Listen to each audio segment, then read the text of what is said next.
তো কি হয়েছে, আমি তো মুহাম্মদের পিতা। এখানে ঈসা আছে তো কি হয়েছে, আমি ঈসার পিতা। এখানে লূত আছে তো কি হয়েছে, আমি লূতের পিতা। তো আমি মনে হয় নামাজটা পড়াবো। এই চিন্তা করতে থাকে আদম, আমাদের আব্বাজান আদম চিন্তা করতে থাকেন। হযরতে নূহ চিন্তা করেন, আমি তো সানি আদম, দ্বিতীয় আদম, আমি মনে হয় নামাজটা পড়াবো। হযরতে ইয়াহইয়া চিন্তা করতে থাকেন, হযরতে জাকারিয়া চিন্তা করতে থাকেন, হযরতে সুলাইমান চিন্তা করতে থাকেন।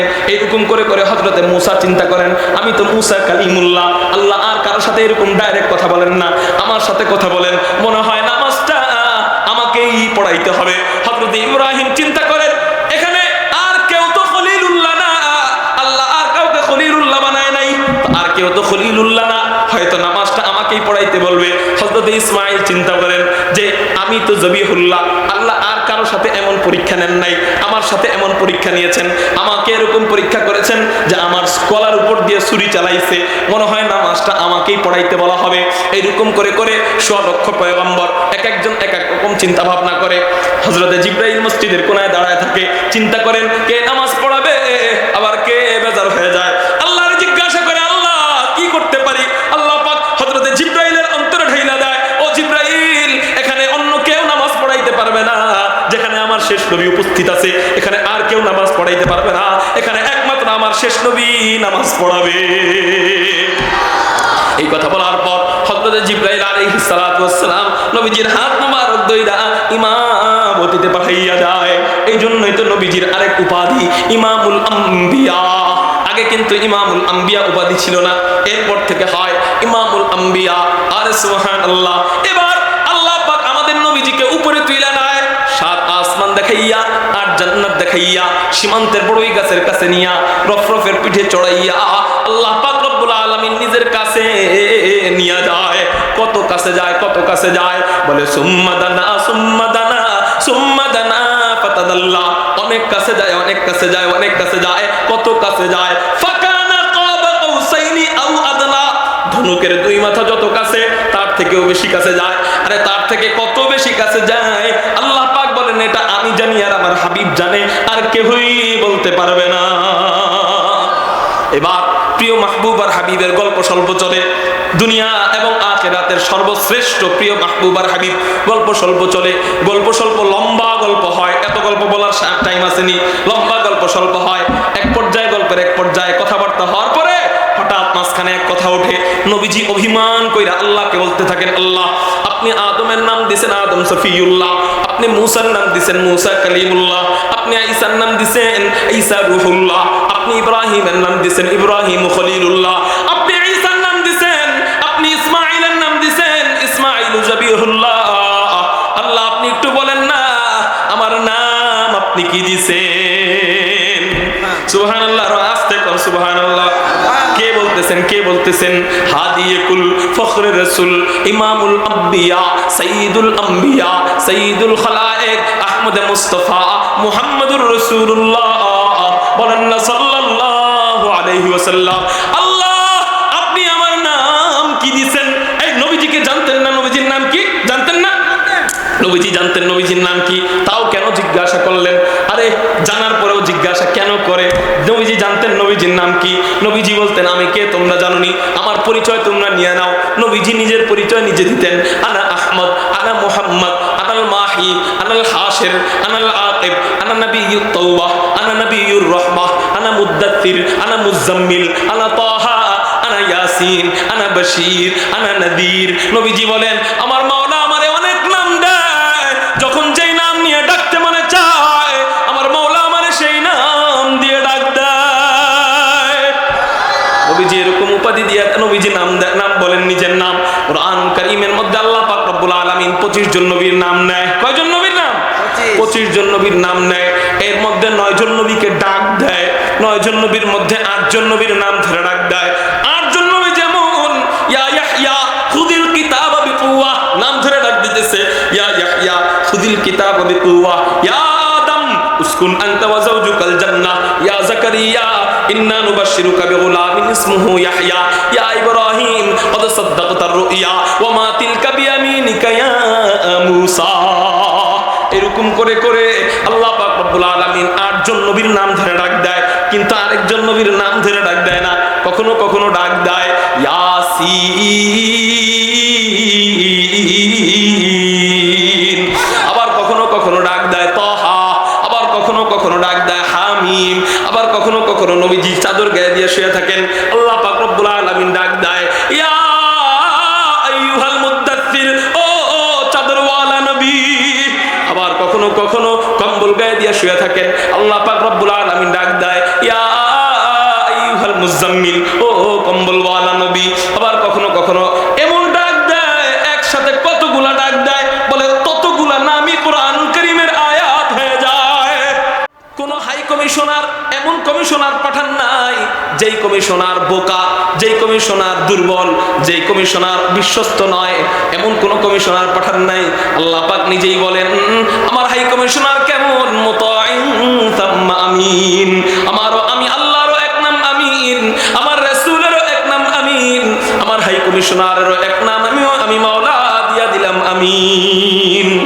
এবং দামি হাই কমিশনার পাঠাইয়া নবীজিকে ঘর থেকে ঘুম থেকে জাগাইয়া জমজমের পাশে শুয়াইয়া বুকের থেকে নাভি পর্যন্ত ফাইরা ভিতর থেকে সবকিছু বের করে এরপর জমজমের পানি দিয়া ধুয়াইয়া জান্নাত থেকে আনা রেশমি রুমাল দিয়ে ঢাকা স্বর্ণের পাত্রের ভিতরে ঈমান এবং হিকমতের অক্সিজেন ভিতরে ছিল, সেটা ভিতরে পুশ কইরা আবার হযরত জিবরাইল সিনায় সিনায় জোড়া লাগাইয়া দেয়। আরে সিনায় সিনায় কেমনে জোড়া লাগায়? বলে কোনো সেলাই টেলাই করতে হয় নাকি? বলে না না না, কোনো সেলাই টেলাই না। হযরত জিবরাইল এমন করে ইশারা করে আর নবীজির সিনায় সিনায় জোড়া লাইগা যায়। সাহেবে আজরা সে ও নামো সে একবার পরমালা, সাহেবে আজরা সে ও নামো সে একবার পরমালা, ইলমে ওয়াজ আউয়ালিন ও আখিরি अंदर मजीद, इल्मे ওয়াজ আউয়ালিন ও আখিরি अंदर मजीद, শাফিঈ রোজে জাযাওয়া গা খতিবে আম্বিয়া। বলেন না সাল্লাল্লাহু আলাইহি ওয়াসাল্লাম। এবার অপারেশন সাকসেসফুল হয়, নবীজিও দাঁড়ায়, হযরতে জিবরাইলও দাঁড়ায়, হযরতে মিকাইলও দাঁড়ায়, কিন্তু দাঁড়ায় না একটা জিনিস, ওই জিনিসের নাম কি বলেন না? আরে এগুলা কোনো বানানো কাহিনী বলতেছি না, এগুলা হলো হাদিসের তরজমা আপনাদেরকে শোনাইতেছি। কিসের তরজমা বলেন? হাদিসের তরজমা। ও মেরে মুহতারাম ভাইও, একটা জিনিস বইসা থাকে, ওই জিনিসের নাম হলো বোরাক, জান্নাতি যানবাহন। নাম কি? বোরাক। ওই বোরাক দাঁড়ায় না, আকায়ে নামদার পিঠের মধ্যে থাপ্পড় দেয়, এই বোরাক দাঁড়ায় না। হযরতে জিবরাইলও থাপ্পড় দেয়, এই বোরাক দাঁড়া, ওই বোরাক দাঁড়ায় না। কিরে বোরাক সমস্যা কি, দাঁড়াইতেছস না কেন?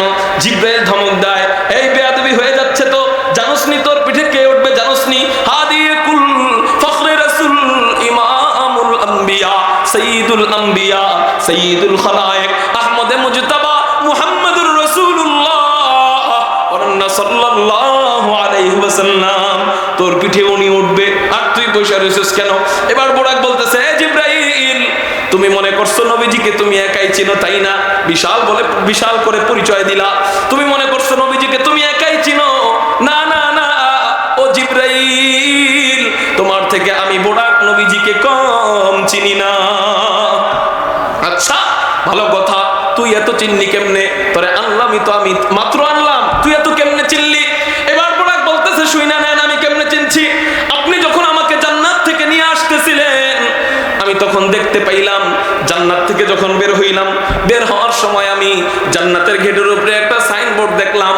ওই সাইনবোর্ডের মধ্যে একটা কালেমা লেখা দেখলাম। কয় কি কালেমা? কয় লা ইলাহা ইল্লাল্লাহ মুহাম্মাদুর রাসূলুল্লাহ। ও জিবরাইল, মনে করেন না নবীজিকে আপনি একাই চিনেন, আমিও আপনার থেকে কম চিনি না। এরপর বাইতুল মামুর মসজিদ, ফেরেশতাদের মসজিদ, আপনি মসজিদে নামাজ পড়তে ঢুকলেন, আমারে বাহিরে দাঁড় করায় রাখছিলেন। আমি মসজিদের বাহিরে তাকাইতেছিলাম, হঠাৎ করে নজর পড়লো মসজিদের গেটের উপরে একটা সাইনবোর্ড। ওই সাইনবোর্ডের মধ্যেও লেখা লা ইলাহা ইল্লাল্লাহ মুহাম্মাদুর রাসূলুল্লাহ। একটা করে আসমান পার হইলাম, 7 আসমান পার হইলাম, 7 আসমানের এক একটা গেট, প্রত্যেকটা গেটের উপরে এরকম সাইনবোর্ড দেখলাম। প্রত্যেক সাইনবোর্ডে লেখা দেখলাম লা ইলাহা ইল্লাল্লাহ মুহাম্মাদুর রাসূলুল্লাহ।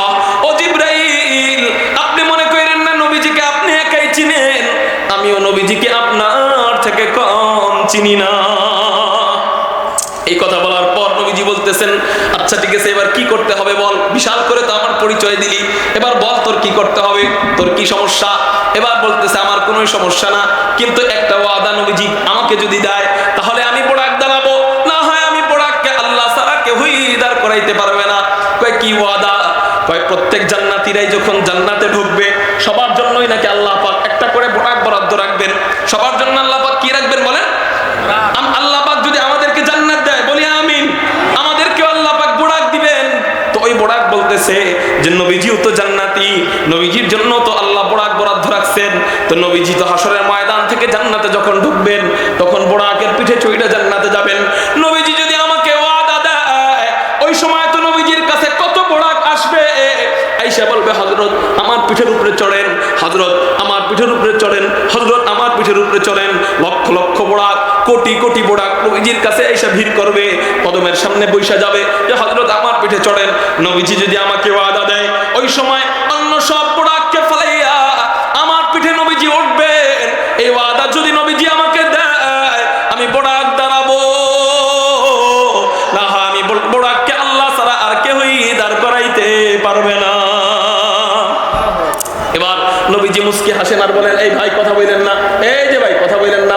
নবীজি মুস্কি হাসেন আর বলেন, আচ্ছা ঠিক আছে যা, আমি তোরে ওয়াদা দিলাম, আমি যখন হাসরের ময়দান থেকে জান্নাতে যাব, আমি নবী তোর পিঠের মধ্যে চড়া জান্নাতে যাব।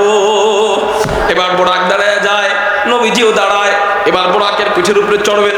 আরেক riwayat-এর মধ্যে পাওয়া যায় নবীজি বোরাকের পিঠের উপরে পা দিবেন, সাথে সাথে পা সরায় ফেলেন, পা দিবেন, সাথে সাথে পা সরায় ফেলেন। হযরতে জিবরাইল বলেন, হযরত এই বোরাক আনলাম আপনার জন্য, এই বোরাক বরাদ্দ আপনার জন্য, আপনি এই বোরাকের পিঠের উপরে চড়তেছেন না কেন? আরে কেমন নবীর নবী আমরা পাইছি। নবীজি এবার বলতেছে, ও জিবরাইল, এত সুন্দর একটা যানবাহন আমার জন্য পাঠানো হয়েছে, এত সুন্দর একটা প্রাণী আমার জন্য পাঠানো হয়েছে, আগে বলো জিবরাইল, আমার উম্মতের জন্য কি আল্লাহ বোরাক বরাদ্দ রাখছে কিনা? আমার উম্মতের জন্য যদি আল্লাহ বোরাক বরাদ্দ না রাখে, আমি নবীজি একা একা এই বোরাকের পিঠে চড়বো না। এবার হযরত জিবরাইল বলেন, ইয়া রাসূলুল্লাহ, ইয়া হাবিবাল্লাহ, আপনি কোনো টেনশন করেন না, আপনি কোনো চিন্তা করেন না, আমি যখন হাসরের ময়দান থেকে, আপনি যখন হাসরের ময়দান থেকে জান্নাতে ঢুকবেন, আল্লাহ পাক রব্বুল আলামিন এই বোরাকটাকে যখন আমি জান্নাত থেকে নিয়ে আসতেছিলাম, আমি তখন দেখতে পাইলাম জান্নাতের মধ্যে হাজারো কোটি বোরাক, প্রত্যেকটা বোরাকের পিঠের মধ্যে আপনার প্রত্যেকটা উম্মতের নাম আমি লেখা দেখছি। এবং আপনার উম্মত যখন হাসরের ময়দান থেকে জান্নাতে ঢুকবে, আল্লাহ পাক রব্বুল আলামিন ওই বোরাকের পিঠে চড়াইয়া জান্নাতের মধ্যে নিবেন। এবার নবীজি খুশি হয়ে যায়, ওই বোরাকের পিঠে চড়েন, বাইতুল মুকাদ্দাসে যায়। বাইতুল মুকাদ্দাসে যাওয়ার পর এবার নবীজি মসজিদের ভিতরে ঢোকেন। আরে আল্লাহ, আল্লাহ পাক রব্বুল আলামিন নবীজিকে অভ্যর্থনা দেওয়ার জন্য হাজারো কোটি পয়গম্বরকে আল্লাহ পাক রব্বুল আলামিন জমিনে পাঠাইয়া দেয়। হাজারো কোটি পয়গম্বরকে, যা যা যা, আমার রাসূল আসতেছে, আমার রাসূলকে অভ্যর্থনা দেওয়া লাগবে। আমার রাসূলকে অভ্যর্থনা দেওয়ার জন্য আকাশে বৈশা, আসমানে বৈশা বৈশা অভ্যর্থনা দিবা, তা হবে না। আমার রাসূল দুনিয়ার থেকে আসবে, দুনিয়ার মসজিদ বাইতুল মুকাদ্দাসে নাইমা যা। এবার ওদিকে হযরতে আদমও আসেন, হযরতে মুসাও ছিলেন, হযরতে ঈসাও ছিলেন, হযরতে ইব্রাহিমও ছিলেন, হযরতে ইসমাঈলও ছিলেন, সব নবীদের মিলন মেলা। এবার নবীরা আনন্দ ফুর্তি করেন, নবীদের সাথে মুসাফাহা করেন। আমার আপনার নবী নবীদের সাথে মুসাফাহা করেন, মুসাফাহা করেন, মুআনাকা করেন, মুলাকাত করেন। এবার নবীরা আনন্দ ফুর্তি করবেন। নবীরা আনন্দ ফুর্তি করবেন কি দিয়া? আমরা আনন্দ ফুর্তি করি কি দিয়া বলেন না? একটু বলেন তো, আমরা বিয়ের সময় আনন্দ ফুর্তি করি কি দিয়া? জোরে বলেন। গান বাজনা দিয়া। মুসলমানের সময় আনন্দ ফুর্তি করি কি দিয়া? গান বাজনা দিয়া। আরে সুবহানাল্লাহ, বিয়ের সময় আজকে গান বাজনা বাজানো হয়। এই জন্যই দেখবেন ওই বিয়ে কিছুদিন পর মারামারি লাগে, ধরাধরি লাগে, বিয়ের মধ্যে শান্তি পাওয়া যায় না। বউর হাতে স্বামী মায়ের খায়, স্বামীর হাতে বউ মায়ের খায়। সন্তান যেগুলো হয় এত ফাজিলের ফাজিল হয়, স্কুলে দিলেও শান্তি মতো স্যারেরা থাকতে পারে না, ছাত্র ভাইরা থাকতে পারে না, ছাত্র ছাত্রী বোন যারা আছে ওরাও ঠিক মতো পড়তে পারে না। মাদ্রাসায় দিলেও এগুলো এত ফাজিল হয়, হুজুরদের পকেট থেকে টাকা চুরি করে পর্যন্ত, ঠিক না বেঠিক? এগুলার ঘর থেকে এই সমস্ত সন্তান হয়। ও মেরে মুহতারাম ভাই, ভাইও, যুবককে যদি জিজ্ঞাসা করি যুবক বিয়ে কেন করো, যুবককে যদি জিজ্ঞাসা করি যুবক বিয়ে কেন করো, যুবক তখন একটাই উত্তর দেয়, হযরত বিয়ে করি এই জন্য, সারা জীবন শান্তি পাই নাই, এখন একটু শান্তি খুঁজতেছি যে বিবি সাহেবের সাথে একটু সংসার করে সুন্দর মতো জীবনটা কাটাবো, এই শান্তির জন্য বিয়ে করে। অথচ বিয়ের শুরুতে গান বাজনা বাজাইয়া শান্তি দেওয়ার মালিক আল্লাহ। জোরে বলেন কে? আল্লাহ। এই আল্লাহ কুদরতি মনের মধ্যে কষ্ট দিয়া দেয়। এবার বলেন শান্তি দেওয়ার মালিক যেই আল্লাহ, সেই আল্লাহকে গান বাজনা বাজায় যদি কষ্ট দেন, সেই আল্লাহ আর শান্তি দিবেনি। এই জন্য আজকে আপনাদের এই এতটুক বয়ানের থেকে একটা যেন শিক্ষা হয়, একটা যেন ইবরত হাসিল হয়। আপনারা এই যে কয়জন আছেন একটা ওয়াদা দিবেন, যদি নিজের বিয়েতে শান্তি চান, নিজের ছেলে সন্তানের বিয়েতে যদি শান্তি চান, নিজের কন্যার বিয়েতে যদি শান্তি চান, নিজের নাতি নাতকুরের বিয়েতে যদি শান্তি চান, আরে শান্তি কেনই বা হবে? ওই বিয়ের সময় যে গান বাজনা বাজানো হয়, যতদূর পর্যন্ত আওয়াজ যায় ততদূর পর্যন্ত ফেরেশতারা বদদোয়া করতে থাকে। ওই স্বামীর জয় বেটা সুবহানাল্লাহ কান্তাজে কয় সুবহানাল্লাহ, কোন দিকে মনোযোগ দেস? এদিকে খেয়াল করেন মেরে মুহতারাম ভাইও, তো ওই ফেরেশতারা বদদোয়া দিতে থাকে কেন? কেন? ওই স্বামীর জন্য, ওই বিবি সাহেবের জন্য। যুবক কান খাড়া কইরা শুই না রাখেন, শুধু কান সুখ কইরা বাড়িতে চলে যায়েন না। বয়ান কি করছি না করছি কিছুই মনে থাকবে না, কিন্তু একটা ওয়াদা দিয়া যান, ওয়াদাটা মনে থাকবে ইনশাআল্লাহ। ঠিক না ঠিক? যুবক ওই ফেরেশতার বদদোয়া আল্লাহ কবুল করবে কি করবে না? ফেরেশতার বদদোয়া কি ফিরাই দিবে আল্লাহ? দিবে না, আল্লাহ কবুল করবে। এরপর গান বাজনা বাজানোর কারণে আপনার মাদ্রাসা, আপনার এলাকায় কি মাদ্রাসা নাই? এই মাদ্রাসার ছোট ছোট বাচ্চাদের ঘুমে ব্যাঘাত ঘটে কি ঘটে না? এই বাচ্চাগুলো যদি ঘুমে ব্যাঘাত ঘটে, মনে কষ্ট ব্যাপারে কি বলছে নবীজি? নবীজি বলছে সর্বোত্তম ইবাদত কুরআনুল কারীম তেলাওয়াত। এই বাচ্চাগুলা সারা দিন 24 ঘন্টা প্রয়োজনীয় কাজ ছাড়া সব সময় কুরআনুল কারীম তেলাওয়াত করে। এই বাচ্চাগুলা কি আল্লাহর বন্ধু তাইলে না হয়ে পারে? আল্লাহ পাকের হাবিব বলেন হাদিসে কুদসিতে আল্লাহ বলতেছেন, মান আদালি ওয়ালিয়ান ফাকাদ আযানতুহু বিল হারব। আমার বন্ধুকে যারা কষ্ট দিবে তাদের সাথে যুদ্ধের ঘোষণা আমি মাওলা নিজে করলাম। এই ছোট ছোট বাচ্চারা কি আল্লাহর বন্ধু না? আপনি এই গান বাজনা বাজায় মাদ্রাসার ছোট ছোট ছাত্রদেরকে কষ্ট দিতেছেন, এই বাচ্চাগুলার মনে কষ্ট পাইলে যুদ্ধের ঘোষণা কে করে? আল্লাহ। এবার ওই বিয়ের মধ্যে যুদ্ধ যদি আল্লাহ শুরু করে, ওই বিয়ে টিকানো সম্ভব হবে? বিয়ের মধ্যে শান্তি সম্ভব হবে? এই জন্য একটা ওয়াদা দিব আমরা, নিয়ত না, নিয়ত না, এটা কি না, শুধু নিয়ত না, এটা ওয়াদা। ওয়াদা দিব যে হযরত আমার জীবন জাকাত থাক, আমি এবং আমার ছেলে সন্তানদেরকে, আমার নাতি নাতকুরদেরকে একদিন ঘরের দিন গান বাজনা না বাজাইলে কি হয়?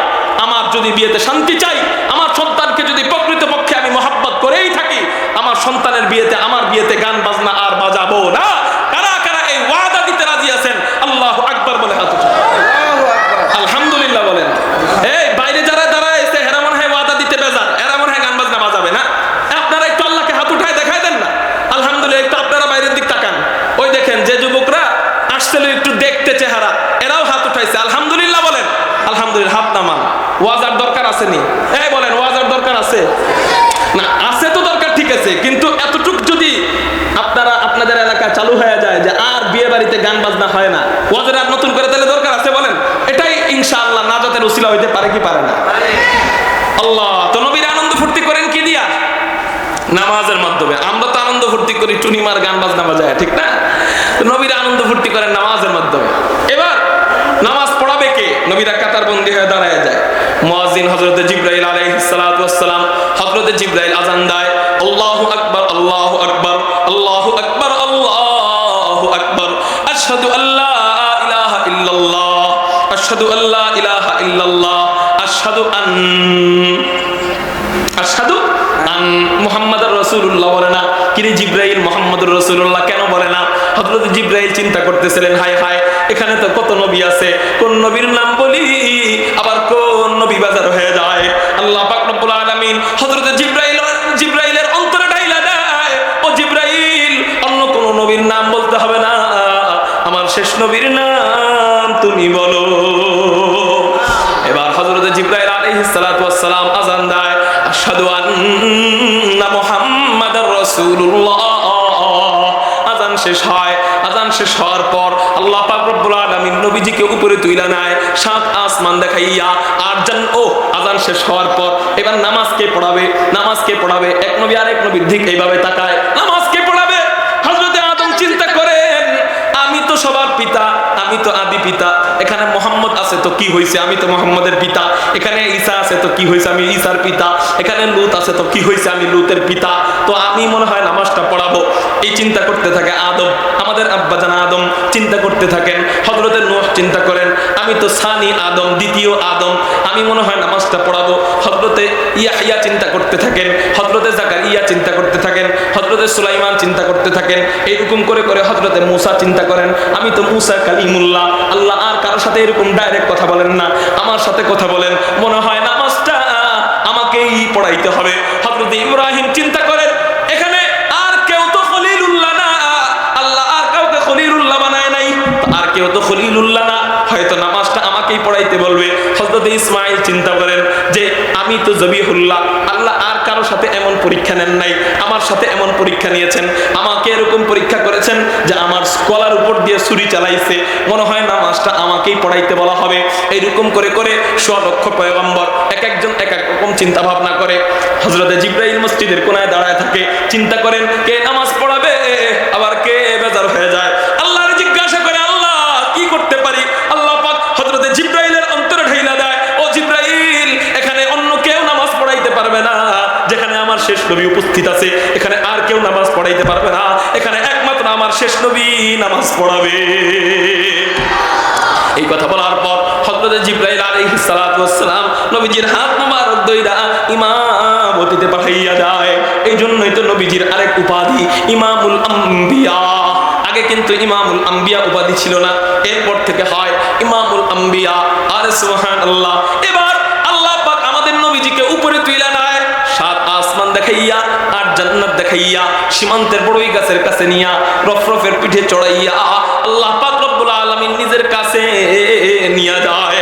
কত কাছে যায়, কত কাছে যায়, বলে সুম্মা দানা সুম্মা দানা সুম্মা দানা ফাতাদাল্লা, অনেক কাছে যায়, অনেক কাছে যায়, অনেক কাছে যায়, কত কাছে যায়, ফাকানা কাবা কাউসাইনি আও আদনা, ধনুকের দুই মাথা যত কাছে তার থেকেও বেশি কাছে যায়। আরে তার থেকে কত বেশি কাছে যায় আল্লাহ পাক বলেন এটা আমি জানি আর আমার হাবিব জানে, আর কেউই বলতে পারবে না। এবার প্রিয় মাহবুব আর হাবিবের গল্প স্বল্প চলে, দুনিয়া এবং আখিরাতের সর্বশ্রেষ্ঠ প্রিয় মাহবুব আর হাবিব গল্প স্বল্প চলে। গল্প স্বল্প লম্বা গল্প হয়, এত গল্প বলার টাইম আসেনি, লম্বা গল্প স্বল্প হয়। এক পর্যায়ে গল্পের এক পর্যায়ে কথাবার্তা হওয়ার পরে হঠাৎ মাঝখানে এক কথা ওঠে, নবীজি অভিমান কইরা আল্লাহকে বলতে থাকেন, আল্লাহ আপনি আদমের নাম দিয়েছেন আদম সফিউল্লাহ, আপনি মূসার নাম দিয়েছেন মূসা কালিমুল্লাহ, আপনি ঈসার নাম দিয়েছেন ঈসা রূহুল্লাহ, আপনি ইব্রাহিমের নাম দিয়েছেন ইব্রাহিম খলিলুল্লাহ, আপনি ঈসার নাম দিয়েছেন, আপনি ইসমাঈলের নাম দিয়েছেন ইসমাঈল জবিহুল্লাহ। আল্লাহ আপনি একটু বলেন না আমার নাম আপনি কি দিয়েছেন? সুবহানাল্লাহ, আস্তে কোন সুবহানাল্লাহ। কে বলতেছেন, কে বলতেছেন? হাদিয়ে কুল ফখরে রাসূল ইমামুল আম্বিয়া সাইয়্যিদুল আম্বিয়া সাইয়্যিদুল খালায়েক আহমদ মুস্তাফা মুহাম্মদুর রাসূলুল্লাহ, বলেন না সাল্লাল্লাহু আলাইহি ওয়াসাল্লাম। আল্লাহ আপনি আমার নাম কি দিবেন? এই নবীজিকে জানতেন না নবীজির নাম কি? জানতেন না? নবীজি জানতেন নবীজির নাম কি, তাও কেন জিজ্ঞাসা করলেন? আরে জানার পরেও জিজ্ঞাসা কেন করে? নবীজি জানতেন নবীজির নাম কি, নবীজি বলতেন আমি কে তোমরা জানোনি, আমার পরিচয় তোমরা নিয়ে নাও। নবীজি নিজের পরিচয় নিজে দিতেন, আনা আহমদ, আনা মুহাম্মদ, আনাল মাহি, আনাল হাশির, আনাল আকিব, আনা নবিয়্যুত তাওবাহ, আনা নবিয়্যুর রাহমাহ, আনা মুদ্দাত্তির, আনা মুজাম্মিল, আনা তাহা, আনা ইয়াসিন, আনা বশীর, আনা নদীর। নবীজি বলেন আমার মাওলা আমারে অনেক নাম দেয়, যখন যেই নাম নিয়ে ডাকতে মনে চায় আমার মাওলা আমারে সেই নাম দিয়ে ডাক দেয়। নবীজি এরকম উপাধি দিয়ে নবীজি নাম নাম বলেন নিজের নাম। কুরআন কারীমের মধ্যে আল্লাহ পাক রব্বুল আলামিন 25 জন নবীর নাম নেয়। কয়জন নবীর নাম? 25 জন নবীর নাম নেয়। এর মধ্যে 9 জন নবীকে ডাক দেয়, 9 জন নবীর মধ্যে 8 জন নবীর নাম ধরে ডাক দেয়। 8 জন নবী যেমন ইয়া ইয়াহইয়া খুদিল কিতাব বিকুওয়া, নাম ধরে ডাক দিতেছে, ইয়া ইয়াহইয়া খুদিল কিতাব বিকুওয়া, ইয়া আদম উসকুন আনতা ওয়া যাওজুকাল জান্নাহ, ইয়া যাকারিয়া ইন্না নুবাশশিরুকা বিগুলামিন ইসমুহু ইয়াহইয়া, ইয়া ইব্রাহিম ক্বাদ সাদ্দাকতার রুইয়া ওয়া মা তিলকা বিয়ামিনিকা ইয়া মূসা। এরকম করে করে আল্লাহ পাক রব্বুল আলামিন 8 জন নবীর নাম ধরে ডাক দেয়, কিন্তু আরেকজন নবীর নাম ধরে ডাক দেয় না। কখনো কখনো ডাক দেয় ইয়াসিন,